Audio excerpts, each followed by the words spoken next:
from the Hussman School of Journalism and Media at the University of North Carolina at Chapel Hill, covering the full range of Tar Heel athletics. This is Sports Extra. Can you believe it? Not one, not two, but three Carolina teams are in a conference or national tournament. Hello and good morning. Welcome to Sports Extra. I'm Bella Yeskos. My name starts with an L, but my school doesn't take losses. I'm Landon Elliott. Thanks for joining us. One of those teams is a defending national title starting half an hour from now.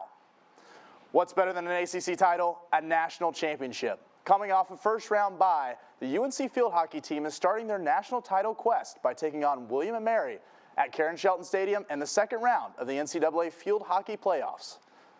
The Heels are fresh off an ACC championship, beating none other than the Blue Devils, and are looking to be crowned back-to-back NCAA champions. The Heels will look to Riley Heck and Maddie Kahn to give UNC the win and help them advance in the tournament. Heck, with 11 goals on the season, will be the key to getting the offense rolling, with Maddie Kahn securing the cage. The Heels will need to keep up their aggressive offense and shutout defense to get back to the championship. Let's welcome Syracuse born and bred field hockey analyst Riley Kennedy, live from Karen Shelton Stadium. Riley, what's the atmosphere like as the Heels start pursuit of their fifth title in 6 years? Landon, you can see behind me, right? It's the first round of the NCAA tournament. It's the number one seed UNC, and it's William & Mary, right? UNC were winners of the ACC championship. That was last Friday where they defeated Duke in Charlottesville, Virginia. But for William & Mary, they won the CAA tournament, right? They beat Monmouth in their championship. That allowed them both to make it its automatic qualifiers. That's what it's called, right, when you make the tournament. For William & Mary, look out for Lauren Kerwin, right? She's a grad student. She leads the team in goals, points, and shots. She has 85 total shots. The next closest girl, 33 shots. So look for her to start the offense. Now, for William & Mary, they've struggled against competition, right? For the teams in this tournament, they're 0-4 against them. Look for UNC, right, to turn their defense into good offense. It starts with Romay Ricardo, Sienna Ricardo, Kelly Smith, all Downingtown, PA products. Turn good defense, good offense. Look for circle play, right? Look for them to execute quarters, Landon, and see if UNC can come out with a win today. Riley, what's the key to this game for the Heels in order to get to the third round? Yeah, it starts with circle play, right? Aaron was in the studio on Monday. We broke down that circle play. We broke down the creativeness, right, and their awareness, right? That starts when they're young and it works up. It's going to be corner execution. And that's how Carolina comes out with a win today against William & Mary. That's Riley Kennedy, live at Karen Shelton Stadium, getting that long chair out for the start of the Heels' defense of the 2022 title. Thanks, Riley. The number 7 seed UNC men's soccer team entered the ACC tournament semifinals against the reigning national champion Syracuse on Wednesday. In the 6th minute, graduate midfielder Quincy Herman sent the ball inside the box to graduate forward Martin Vissian, who struck to the back of the net. Carolina added to their early lead with another strike by junior forward Daniel Kuch to the bottom left corner. MVP goalie Andrew Cordes had 8 saves in the game, including 7 in the first 45 minutes, although he let 1 get by him to get Syracuse on the board. In the 58th minute, a red card brought Syracuse down a player for the rest of the game, giving Carolina the advantage for Vissian to score his second goal of the night and claim the 3-1 victory. The 800th win in program history, UNC will face Clemson in the championship match on Sunday in Cary. Guys, who would have thought men's soccer would be playing in the ACC Conference Championship game? If anyone says yes, they're lying. But for a sneak peek at this weekend's matchup against Clemson, let's go to Caroline's Corner with Caroline Routh. Caroline? Bella, Clemson is a team the Heels haven't seen yet this year. The Tigers are the 4th seed in this ACC tournament and just came off a dominating win against Louisville, 5-1. To talk about what the Heels need to do to get it done on Sunday, let's first dive into what Clemson will be bringing to the table. Clemson is good in the air. They aren't afraid of a header. In this play from their earlier game, we'll see Gail Gibbert get a header off to score Clemson's 5th goal of the match for the Tigers. But let's see how UNC did Wednesday night against the air game. So over here, we'll see in UNC's game versus Syracuse, Syracuse is going to cross the ball over. UNC defense is going to stay very tight, right? They're going to stay tight on their defenders, but still Syracuse is going to be able to get the header off. But of course, we have Andrew Cordes here with the jumper save. If the defense can step up and Cordes can continue on his saving rampage, I think UNC can shut down the air game. So what else should we be looking at with the Tigers? Well, they're fast and they know how to play around their defenders. Now in this play, we'll see them take it down to the field and then make 2 quick passes after drawing a defender for an easy goal that the goalie just can't stop. But the good news is speed might be Clemson's strength, but the Tar Heels have been hustling themselves too. Now in this, we'll see UNC defense going to take a poor touch. Syracuse is going to get the ball and drive it down the field. But what does UNC defense do? Well, they're going to drop back, match their defenders, and get the ball out of bounds, securing a safe play for the Tar Heels. The Heels are playing to earn their 4th ACC tournament title in program history and first since 2011. Bella? Caroline, with the Tigers' 5-1 win, are you worried about that momentum carrying into Sunday's game? Well, Bella, with proper preparation from the Heels, I'm not worried. UNC has yet to concede more than 1 goal in any contest this season. That, plus the home field advantage playing in Cary, has me excited to see the Heels compete for the title. Let's pack those stands and see what those Heels can do. Thanks, Caroline. Tonight, the UNC women's soccer team will begin pursuit of their 23rd national championship. It would be Jordan number 23 in the year 2023. How about that? The Heels secured the number 3 seed in the 2023 NCAA tournament after being last year's national runner-up. UNC is still the only team to appear in every tournament since the first one in 1982. Midfielder of the year, Ali Sentnor, will be crucial as the Heels fight for the championship. The Tar Heels will host Towson and Chapel Hill for the first round. Kickoff is set for 6 p.m. tonight. For an NCAA women's soccer breakdown, let's kick it to women's soccer analyst Caroline Daly for Soccer on the Daily. Caroline? Landon, the field of 64 is set, and it has been a while since we've seen the Heels in action. They are coming off their first loss, which was a 2-1 double overtime loss to the Pitt Panthers in the first round of the ACC tournament. Now let's take a look at the bracket. The Heels will be facing off against Towson first. Towson has a record of 15-2-2 and advanced to the D1 championship for the first time. But they haven't faced a ranked opponent this season, and they haven't seen a team quite like North Carolina.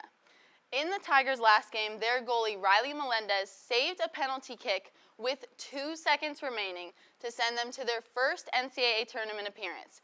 So there's a lot of momentum on their side, and I think the Towson goalie will be the key player in their matchup today. So the Heels need to figure out how to get past her. If they beat Towson, they will play either Western Carolina or 6th seed Alabama. Now I want to take a look at Alabama specifically because the Heels played them earlier on in the season. The game ended in a 1-1 tie. And who was the difference maker for the Heels? It was Avery Patterson.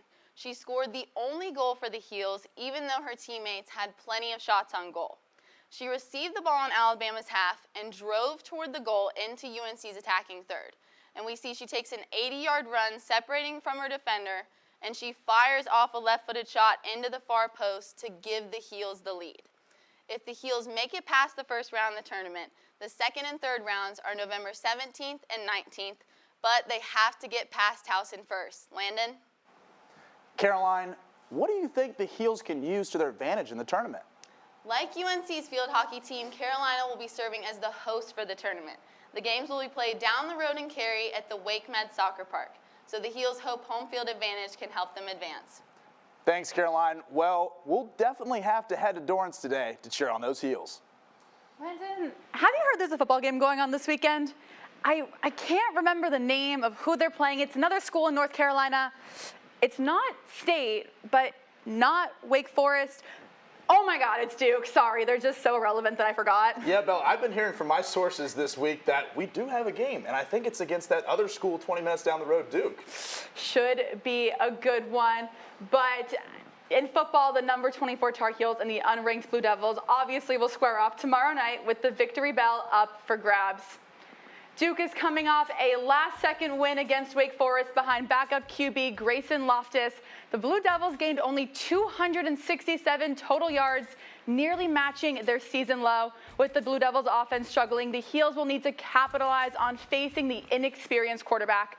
Meanwhile, the Heels are coming off a huge 600-yard, 8-touchdown performance against Campbell. Drake May and the offense will look to continue the fireworks against the Blue Devil defense and to secure the victory bell for the 5th consecutive year. Taylor Robertson is the first female head equipment manager in football program history. Reporter Ashley Humphrey takes us into her world. Wash, rinse, repeat, cleats. That's the typical schedule for Taylor Robertson at 5:45 a.m. 3 times a week. Robertson is the first woman to serve as head equipment manager in UNC football program history, a much-deserved appointment after serving the team since her freshman year. Growing up as the daughter of a high school head football coach, Robertson has always loved the game. I used to go to practices with him all the time. I would be a water girl. I would help with getting equipment out and stuff like that. So I knew I wanted to do football in college some way. She started working for the team during the 2020-2021 COVID season when she was 17 years old. Now she manages 11 other student managers, assigning them which positions to work with during the morning practices. Taylor primarily works with tight ends. You're always going to get the same Taylor every day. She's very, very consistent. She thinks she's the funniest person on the planet, which makes us laugh a lot. The morning starts at the window. This is where players' lockers have been stocked by the managers. They can grab their things and go, or when players need extra equipment, they can stop by the window like they did on this especially chilly morning. The familial relationships Taylor has built with the team makes the early mornings and late nights worth it. We do have some strong independent females here that I've modeled after. I'm honored to be the first in equipment. I'm hoping not to be the last, obviously. Robertson is paving the way for more young women to get involved in a male-dominated sport and program. I'm Ashley Humphrey, reporting.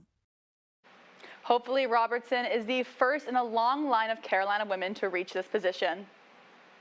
Wednesday evening, the UNC women's basketball team hosted Gardner-Webb for the home opener. Alyssa Utsby was honored for being the 40th Tar Heel to score 1,000 career points during the game. Utsby continues to bring the fire, and she got the team going with this layup off the assist from graduate transfer Lexi Donarski. Sophomore transfer India Navarre finished the game with a career-high 17 points.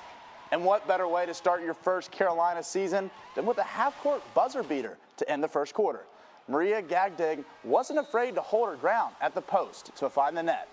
The defense caused turnover after turnover, and what got 44 points off of those turnovers. An impressive start for this team, destroying the Bulldogs 102-49. My game doesn't succeed if I don't have great players around me, and they make it so easy. I mean, I'm looking at 6 assists. I had 6 teammates who knocked down great shots. The Heels men's basketball team will take on a school that's familiar to Duke basketball in the NCAA tournament, Lehigh, at the Dean Dome Sunday afternoon.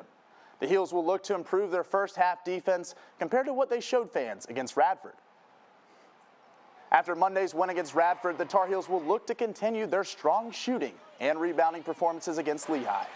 Veteran center Armando Baycott has been a dominant force inside the paint as always, and RJ Davis will continue to be a threat from behind the arc. The Tar Heels have a deep bench this year, including Notre Dame transfer Cormac Bryant, who shot better than 42% from 3 against Radford. Stanford transfer Harrison Ingram has also been a key player for the Tar Heels.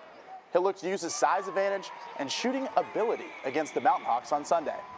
Lehigh will hope to pull off the upset against the number 19 ranked Heels after losing at home to Cornell in their season opener. The volleyball team looks to strike back against Wake Forest tonight after a heartbreaking loss against the Demon Deacons at home on Sunday.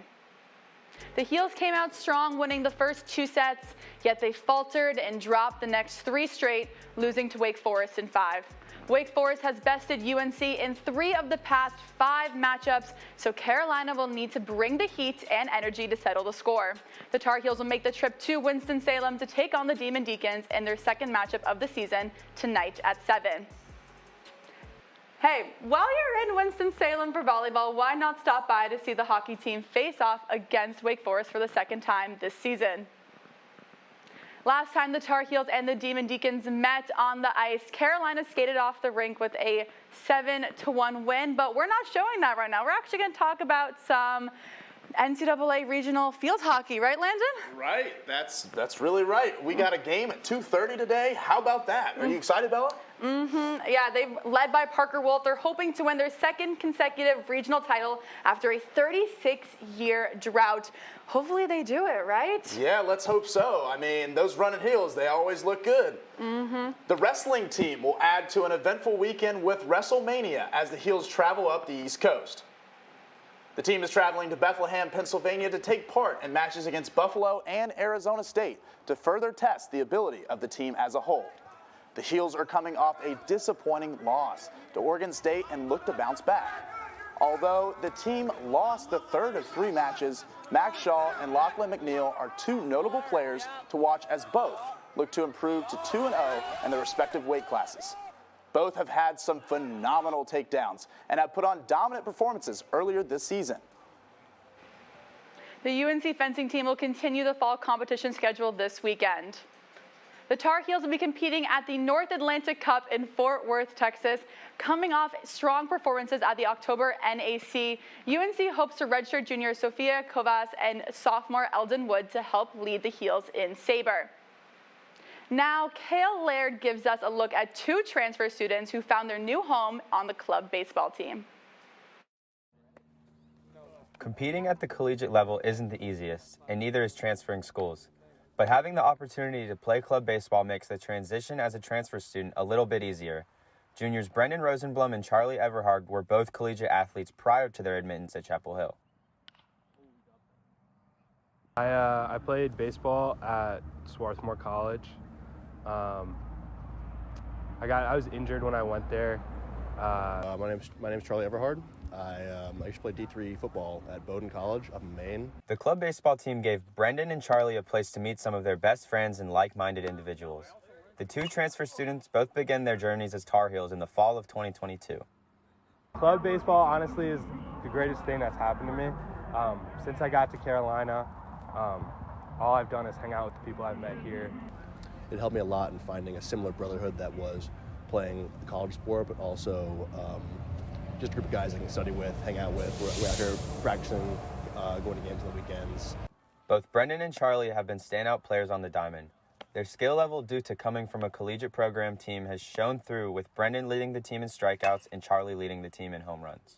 Transferring to a new school can make it very difficult to become situated, but the club baseball team provided these 2 athletes with a way to make their transition so much smoother. There is no doubt that Charlie and Brendan will continue their excellent runs at UNC on and off the field and knock it out of the park. I'm Kale Laird reporting. Athletes at all levels have so many opportunities at Carolina, so it's so fun to see them excel in club teams. On Monday, we gave you 2 choices for the play of the week, and after seeing her on SportsCenter Top 10, this was an easy choice, to say the least. A week after winning her 2nd ACC championship against Duke, Riley Heck follows it up by winning Sports Extra's Play of the Week with this goal. She scored off a crazy air dribble in the match. Dare I say our award is more important than SportsCenter's?